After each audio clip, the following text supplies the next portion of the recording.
Good morning, everybody, and welcome to the Recovery Classroom. My name is Drew. I am an alcoholic, and today I'm a recovering alcoholic, and I cannot be any more grateful. Back here under my lights, I can see what's going on around me. I love this place. I want to encourage you, if you're local to the Huntington, West Virginia area, come on down tonight at 7 o'clock, 5747 East Pea Ridge Road in Huntington for our Cross Talk Friday. It's unlike any meeting you've ever been to. It's not a traditional meeting. It's just a group of drunks and drug addicts sitting around talking shop, talking about how we got sober, how we're planning on staying that way. Tonight at 7 o'clock, 5747 East Pea Ridge Road in Huntington. We call it the quickest hour in recovery.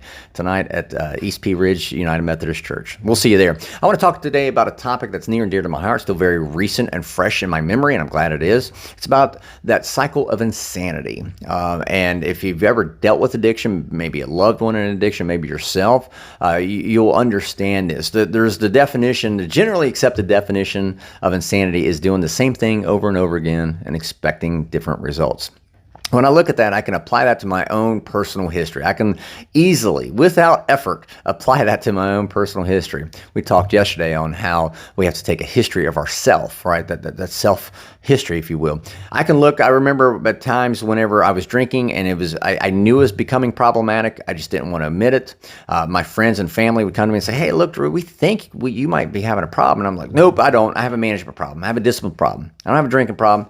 It's just a lapse in discipline, lapse in judgment, lapse in management skills. That's not a drinking problem. Hey, let me show you. Let me show you how I can control my drinking." Sure enough, I'd do good. I'd be sober 3 or 4 months. And somewhere along the lines, I'd get it in my head. I'd get a thought. I'd start thinking about it. Hey, you know what? Listen, it's been 3 or 4 months. You've proven to them, Drew, that you can control your drinking. You haven't had a drink for 3 or 4 months. Sure, you can have a drink.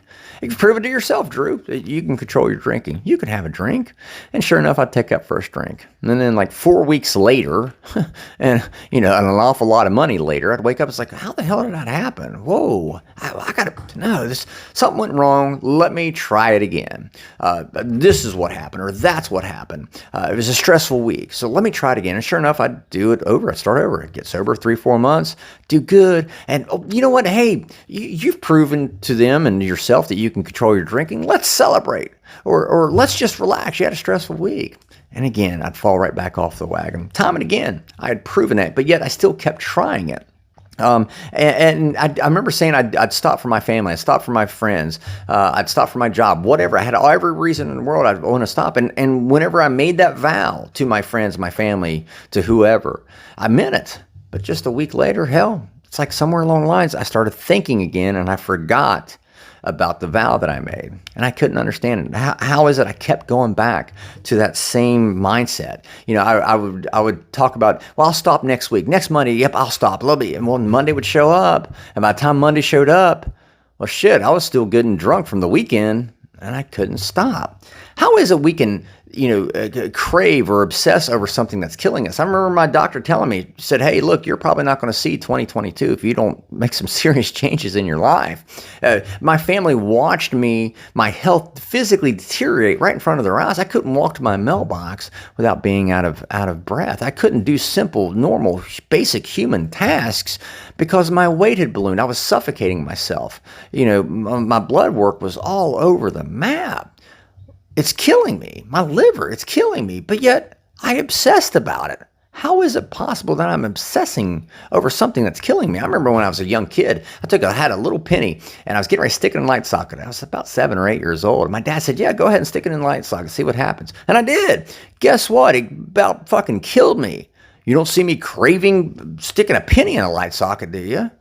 No, of course not. How is it we can crave something that we know is killing us, that we know is hurting the very people that mean the most to us, our family, our friends, ourselves?